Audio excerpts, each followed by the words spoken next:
लगा अब प्रलय होगा, तब प्रलय होगा, संपूर्ण लोकों का नाश हो जाएगा। तब भगवान ने कहा अब क्या करना चाहिए।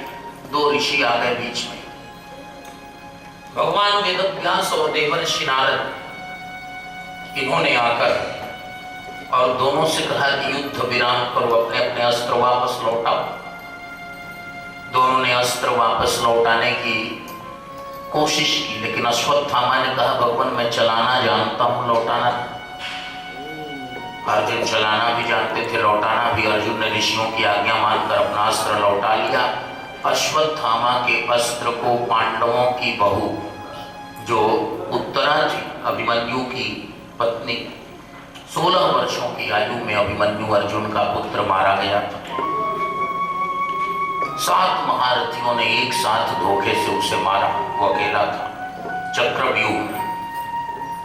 और उसी की पत्नी उत्तरा, उसके गर्भ में अभिमन्यु का तेज पल रहा था, उसका बालक पल रहा था, और उसी के ऊपर ब्रह्मास्त्र मंडराने लगा। जब ये खत्म हो जाएगा तो पांडवों का नामो निशान मिट जाएगा, ना पांडव बचेंगे ना कौरव बचेंगे। इनके कुल का अंतिम यही है। गर्भ में बालक है, और गर्भ में जब बालक या बालिकाएं होती हैं तो वो ऋषि होती हैं। ऋषि माने कई जन्मों की चीजें उन्हें ध्यान में होती है। नाथ माना ऋषि भीता, भागवत के 3रे स्कंद में भगवान कपिल ने उपदेश दिया। उस समय वह ऋषि होता है, तीनों कालों को देखने वाला होता है। हम आप सब जब उस दशा में होते हैं, बाद में तो वर्तमान को भी देखने की क्षमता किसी में नहीं है। और तो और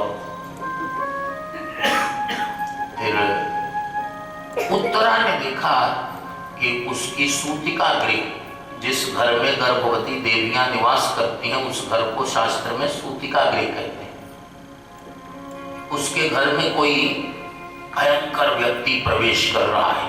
उसके हाथों में दमकता हुआ लोहा है, अंगार की तरह एकदम जलता हुआ। उत्तरा डर गई, लेकिन उसे लगा चलो ये भ्रम भी हो सकता है, कभी कभी आभास होता है कि कोई आ रहा है, वस्तुतः कोई है नहीं। रास्ते में 2 व्यक्ति जा रहे थे, रामायण के वक्ता थे, रात्रि में जा रहे थे उन दिनों। उन दोनों को लगा कि दूर में कोई खड़ा है, कोई आ रहा है। अब घबरा गए, या तो भूत होगा या चोर होगा। भाग भी नहीं सकते, न भूत से भाग सकते बचकर, न चोर से। चलते गए तो वो एक कटा हुआ पेड़ था, उसकी छाया दिख रही थी। न भूत ही था न चोर ही था, ये भी था। तो कभी कभी ऐसा भी होता है कि आभास हो रहा है कि कोई है, लेकिन कोई होता नहीं।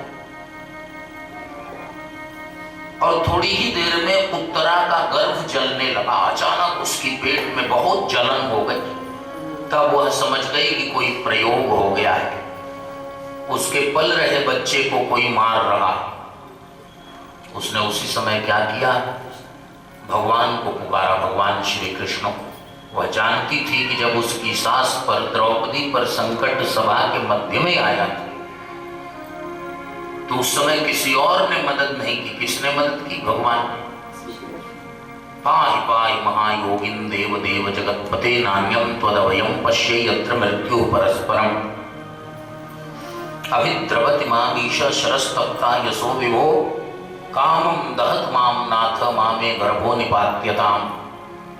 भगवान की स्तुति की, बस भगवान उसी क्षण प्रकट हो गए और सुदर्शनेन स्वास्त्रेण स्वानाम रक्षाम व्यधान विभु।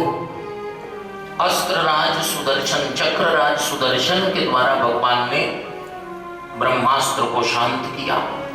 गर्भस्थ बालक जो जल रहा था ब्रह्मास्त्र से, उसके सिर पर कर कमलोगर्भ में ही भगवान प्रवेश कर। भगवान तो कण कण में व्याप्त है, और उस गर्भस्थ बालक के सिर पर कर कमलों का स्पर्श करा दिया।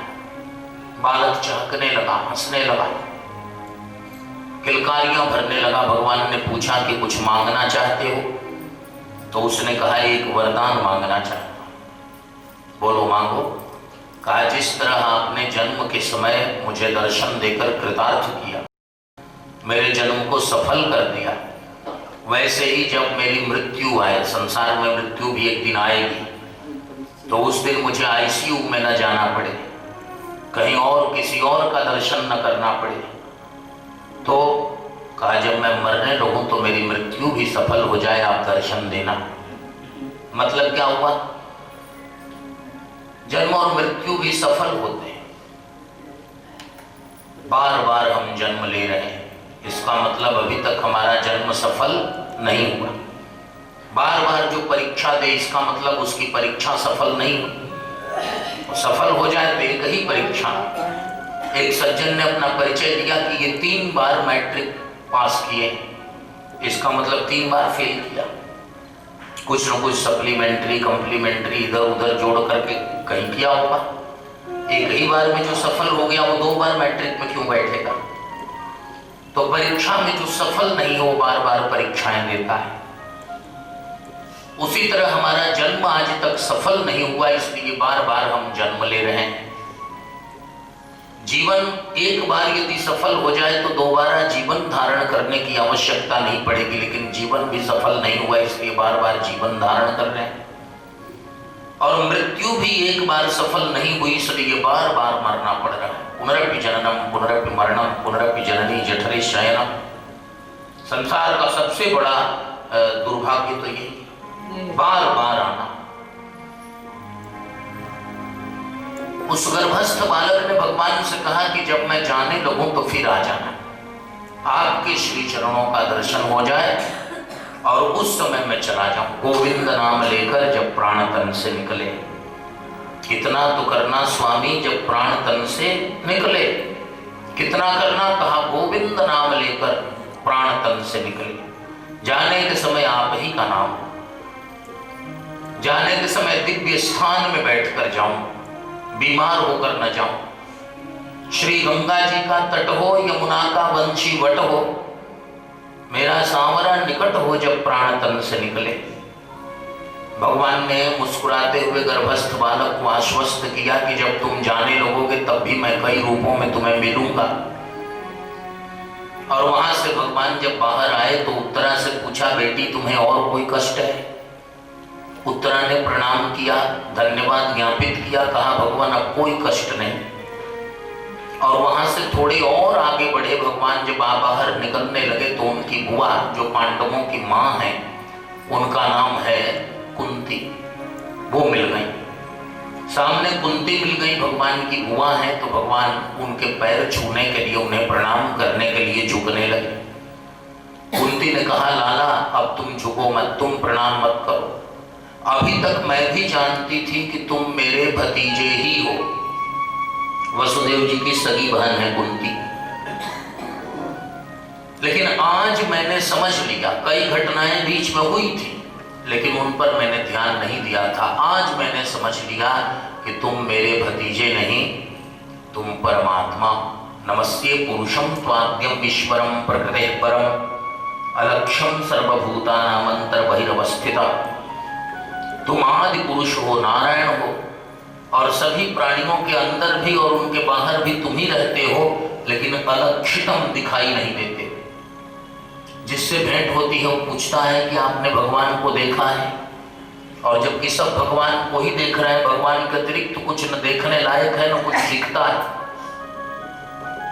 चाहे ये ट्यूबलाइट हो, चाहे ये माइक हो, चाहे कुछ और यंत्र हो, सब में दिख कौन रहा है? बिजली, विद्युत। उसी तरह जितने घट हैं, जितने घड़े हैं, जितने शरीर हैं, जितने जीव हैं, सबके अंदर कौन दिख रहा है? वही तो परमात्मा है। अलक्ष्यम सर्वभूतानाम अंतर बहिरवस्थितम् तथा परमहंसानाम मुनीनाम ममलात्मानाम भक्ति योग विधानार्थम कथम पश्येमहि स्त्रियः। गोविंद बड़े बड़े परमहंसों, महात्माओं, अमलात्माओं, विमलात्माओं के लिए, महात्माओं के लिए, ज्ञानियों के लिए, जिनके जीवन में ज्ञान है, भक्ति नहीं। और सुख किसमें है? सुख भजन में। फिर से सुनिए, संसार में ये प्राणी आते क्यों हैं? हम सब क्या नौकरी करने, व्यापार करने, धंधा करने, सोने, जगने, बात करने, मजाक करने, सीरियल देखने, इसके लिए आते हैं? सैर करने? संसार में भजन करने आते हैं, क्योंकि भजन में ही सबसे बड़ा सुख है, सच्चा सुख है। और वह भजन बिना इस संसार में आए संभव नहीं। भगवान का भजन करने आते हैं। लेकिन यहाँ हमने भजन में भी एक नया भजन निकाल दिया। वो भजन ना हो तो ये भजन भी छूट जाता है ना। इसलिए भजन करने के लिए हमारे और बड़े बड़े ज्ञानी जो भजन का सुख नहीं ले पाते, उनको भगवान जो है अवतार लेकर बताते हैं कि भक्ति का, भक्ति माने भज सेवायाम धातु होती है, उसमें 3 प्रत्यय लगाकर भक्ति शब्द बनाया जाता है। तथा परमहंसानां मुनीनां ममलात्मानां भक्ति योग विधानार्थम कथम पश्येमहि स्त्रियः। गोविंद बड़े बड़े महात्माओं, परमहंसों, ज्ञानियों के जीवन में भी भक्ति योग का, भजन का विधान करने, विधान माने उसकी विधि की स्थापना करने। अस विचार पंडित मोहि भजन, पायूं ज्ञान भगति नहीं तजन। उसका विधान करने के लिए तुम प्रकट होते हो। पूरी भागवत कुंती माता ने एक श्लोक में कह दी, कृष्णाय वासुदेवाय देवकी नंदनाय च नंद गोप कुमाराय गोविंदाय नमो नमः। भगवान ने कहा, बुआ जी कोई वरदान मांगिए, तो कुंती माता ने एक वरदान मांगा, विपदः सन्तु नः शश्वत् तत्र तत्र जगद्गुरो भवतो दर्शनं यत् स्यात् अपुनर्भवदर्शनम्।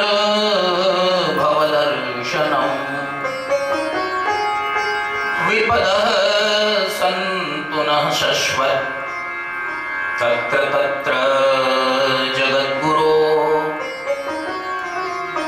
भवतो दर्शनं यत् स्यात् अपुनर्भवदर्शनम्। जीवन में विपत्तियां आती रहें, संपत्ति जब आती है, सुख के दिन आते हैं, तो देश भर के जितने फ्रॉड हैं, 2 नंबर के लोग हैं, वो हमारे सगे संबंधी रिश्तेदार बनकर हमारे सामने आ जाते हैं, हमसे जुड़ जाते हैं। लेकिन जब विपत्ति आती है तो अपने ब्लड रिलेटिव्स, इमीडिएट रिलेटिव्स, जो खून के रिश्ते हैं, रक्त संबंधी, वो भी दूर हो जाते हैं, वो भी सुधि नहीं देते। और जब विपत्ति आती है तो कौन सुधि लेता है? भगवान सुधि लेते हैं।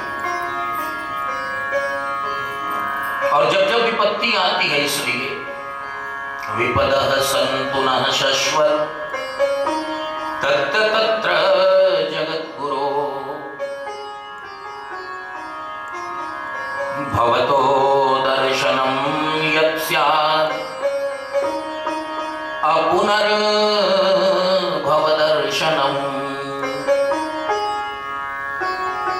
श्री कृष्ण कृष्ण सख कृष्ण ऋषभावनिधृग राजन्यवंशदहना नपवर्गवीर्य गोविंद गोद्विज सुरार्ति हरावतार योगेश्वराय अखिल गुरो भगवन् नमस्ते। कुंती माता स्तुति करती हैं, हमारे ऊपर विपत्तियां आती रहे, क्योंकि तुम्हारे दर्शन होते रहे। अभी विपत्ति आई थी तो तुम्हारे दर्शन हुए। भक्तों के ऊपर जब विपत्ति आती है, साधुओं के ऊपर विपत्ति आती है, तो भगवान तुरंत सामने आ जाते हैं और सामने आकर उसका बाल बांका भी नहीं होने देते और उस विपत्ति को स्वयं झेल भी लेते हैं। रावण ने विभीषण जी पर शक्ति चलाई, भगवान श्री रामभद्र ने विभीषण को पीछे कर दिया। तुरंत विभीषण पाछे मेला,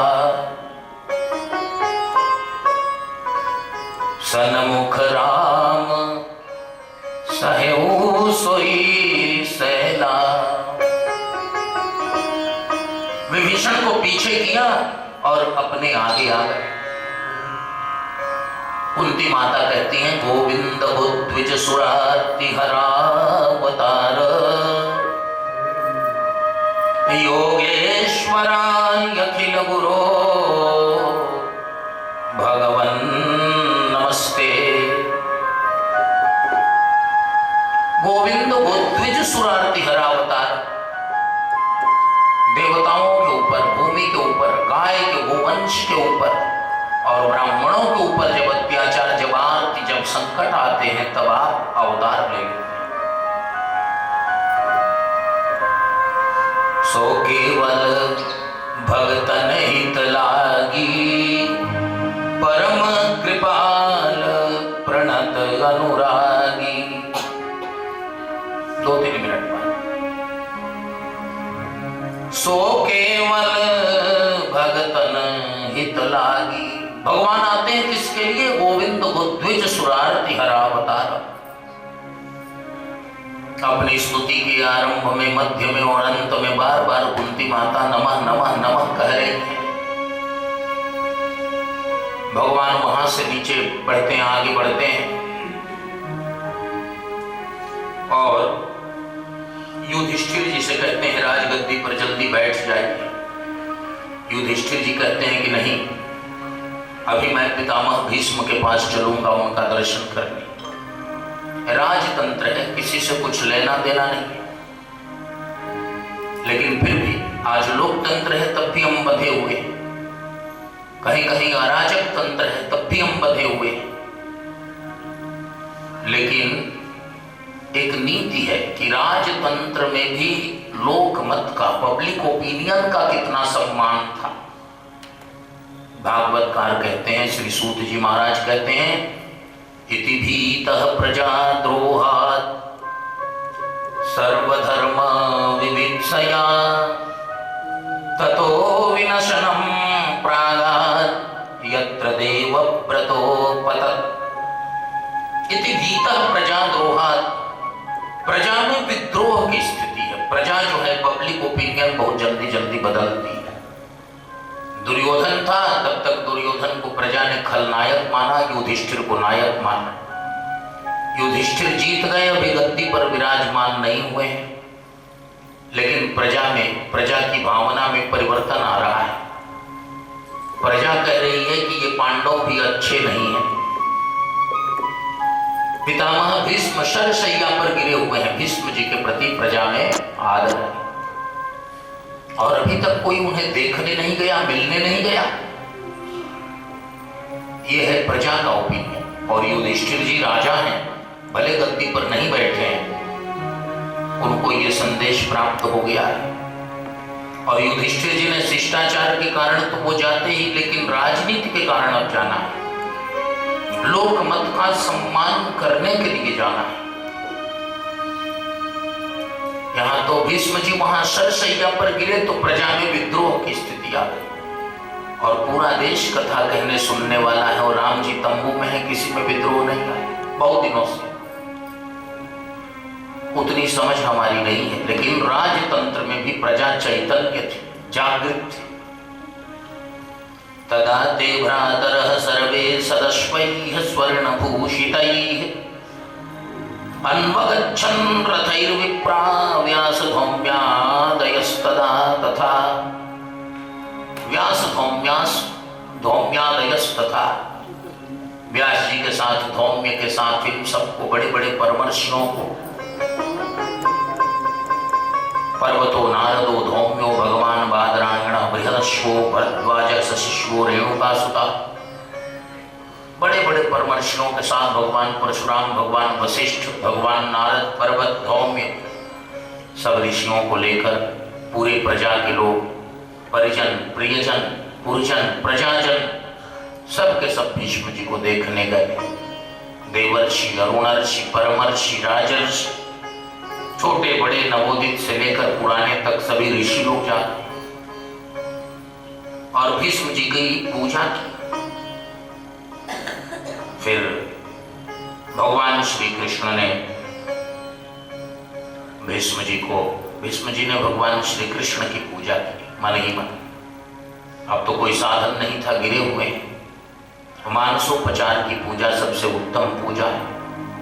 मन से पूजा कीजिए, बाहर से पूजा ही कर रहे हैं सारे उपचारों से और मन कहीं और लगा है। एक हाथ से फूल चढ़ा रहे हैं और एक हाथ से बात कर रहे हैं, बस 10 मिनट में खाली हो जाता हूं, घबराना मत। इसका मतलब कि भगवान में भगवान को ही कह रहे हैं फूल चढ़ाते समय कि 10 मिनट फंसा होगा, यही तो इसलिए। और मानसोपचार क्या है? मानस पूजा, कि बाहर से कट गए, मन भगवान के पास है और मन से विनिर्मित। अब श्री कृष्णावतार तक चलना है, लेकिन बीच बीच की बातें मन से ही साधन बन जाते हैं, सारे साधन मन से बनते हैं। सपने में हमें भूख लगती है तो लड्डू मिलता है कि नहीं मिलता सपने में? वो लड्डू कहाँ का है? वो पापड़ी कहाँ की है? दुकान वालों की है? मन की बनाई है। मन सपना देखता है और सपने में मन को भूख लगती है तो मन में ही लड्डू बन जाते हैं। कौन सा ऐसा साधन है जो मन से दुर्लभ हो? हम यहाँ बैठे हैं और जापान चले जाते हैं मन से, कहीं और होते हैं, है ना?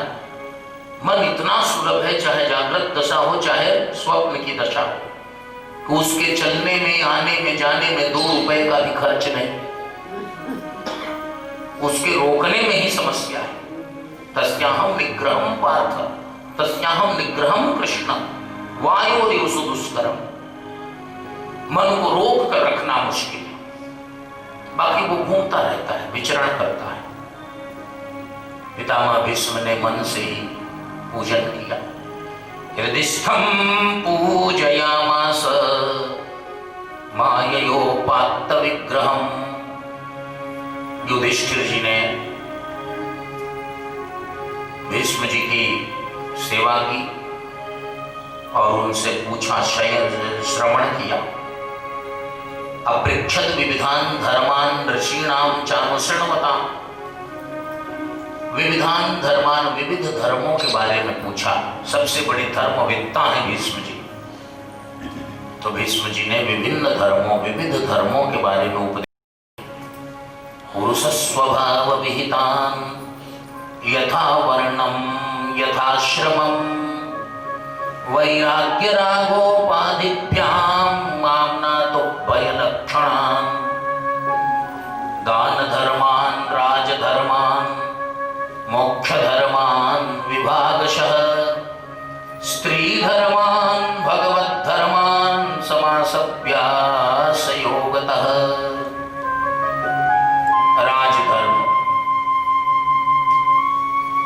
दान धर्म, किन दशाओं में, किन परिस्थितियों में दान धर्म होता है, किसको दान देना धर्म है और किसको दान देना धर्म नहीं है, ये विस्तार की बात है। कहां दान देना है, कहां नहीं देना है। इसी तरह राजधर्म, राजा का क्या कर्तव्य है। मोक्ष धर्म,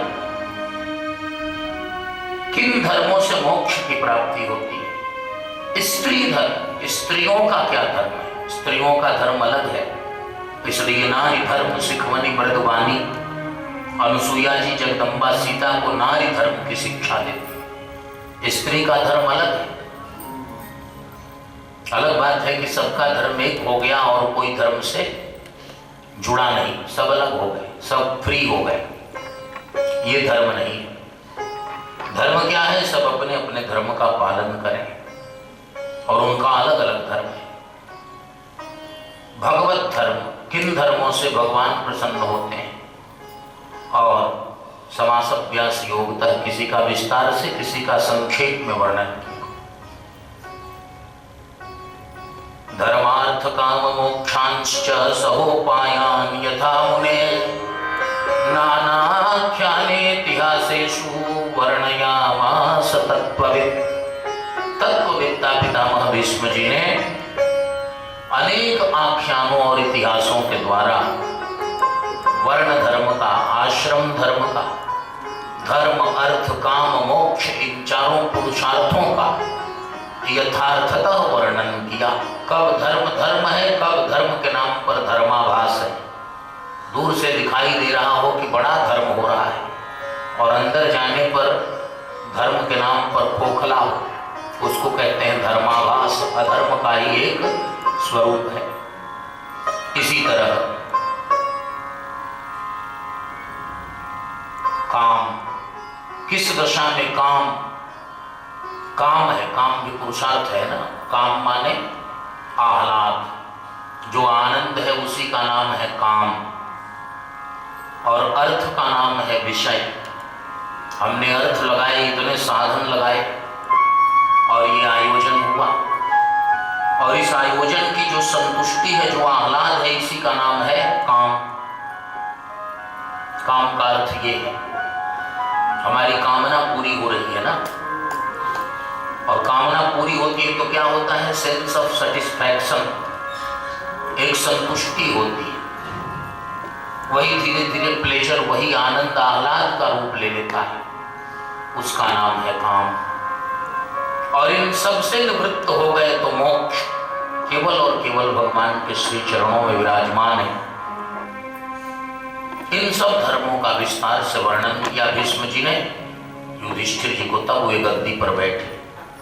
गद्दी पर बैठने के पहले युधिष्ठिर जी ने भीष्म जी से बाकायदा प्रशिक्षण लिया, कैसे बैठना है और क्या करना है। तब धर्मराज जी की उन्होंने स्थापना की। भीष्म जी, श्री भीष्मवाच, भीष्म जी ने भगवान श्रीमन नारायण श्री कृष्ण के श्री चरणों में अपनी मति माने बुद्धि को लगाया और प्रार्थना करने लगे। बड़ी सुंदर स्तुति की। इति मतिरुपकल्पिता वितृष्णा भगवती सात्वत पुंगवे विभूमि स्वसुखमुपगते क्वचित् विहर्तुं प्रकृतिमुपेयुषि यद्भवप्रवाह। इति मतिरुपकल्पिता वितृष्णा भगवती सात्वत पुंगवे विभूमि। गोविंद, मतिरुपकल्पिता, अपनी बुद्धि को मैं आपके श्री चरणों में समर्पित कर रहा हूं। संसार के हम सभी प्राणियों से भगवान दो चीजें मांगते हैं, तीसरी कोई चीज नहीं मांगते। और हम दो चीजों के अलावे सारी चीजें दे देते हैं, लेकिन दो चीजें नहीं दे पाते। पहली चीज का नाम है हमारा मन, और दूसरी का नाम है हमारी बुद्धि। मय्येव मनआधत्स्व मयि बुद्धिं निवेशय निवशिष्यसि मय्येव अत ऊर्ध्वं न संशयः। श्रीमद् भगवद गीता के 12वें अध्याय भक्ति योग में भगवान कहते हैं, मुझ में ही अपनी बुद्धि लगाओ और मुझ में ही अपने मन का आधान करो। मन और बुद्धि दो मांगते हैं। भीष्म जी ने सब कुछ दिए, बड़ी ललित स्तुति की, और भगवान के श्री चरणों में समर्पित होकर वसुओं के लोक में गए। और उद्वदैहिक संस्कार युधिष्ठिर जी ने सबके किए, भीष्मादिकों का तर्पण श्राद्ध इत्यादि किया, और गद्दी पर बैठे। शशांश गामिंद्रे वाजिताश्रयः, जैसे देवराजेंद्र शासन करते हैं वैसे युधिष्ठिर जी सुंदर शासन करने लगे। कामं ववर्ष पर्जन्यः सर्वकाम दुघामहि। जिसको जितने जल की जरूरत है उतना जल पर्जन्य माने बादल देते हैं, और जिसकी जो कामना है उस कामना को पृथ्वी देवी पूरी करती है। धन धान्य मणि माणिक्य समृद्धियां सब पृथ्वी के अंदर है। दंड जतिन कर भेद जहां नर्तक नृत्य समाज मांगे बारिद देहि जल रामचंद्र के राज। एक एक बूंद पानी बचाने के लिए सरकार अभी अपील कर रही है, और दिल्ली जैसे स्थान में पानी पीने लायक नहीं है। थोड़े दिनों पहले का सर्वेक्षण, इसलिए सबसे पहली शुद्धि किसकी? पानी की। पानी का कुप्रभाव शरीर पर पहले पड़ता है, और वो पानी कहां से आता है? उसका सबसे बड़ा प्यूरिफायर है, वो है बादल। कामं ववर्ष पर्जन्यः, बादल ही कामनाओं के अनुसार जल प्रदान करते हैं सीधे। सबसे शुद्ध जल जो है वो वर्षा का जल है, ऐसा शास्त्रों में लिखा है। और ऐसा मान्य भी है, वो जितना वातावरण में आता है उतनी उसमें धूल इत्यादि और उसमें गंदगियां आती हैं। अन्यथा सबसे शुद्ध जल है वर्षा, बादलों का जल, और सारी कामनाएं पृथ्वी देवी पूरी करती हैं। मान लीजिए नोटों के बहुत से छापे खाने खुल जाएं लेकिन खेत बंद हो जाए।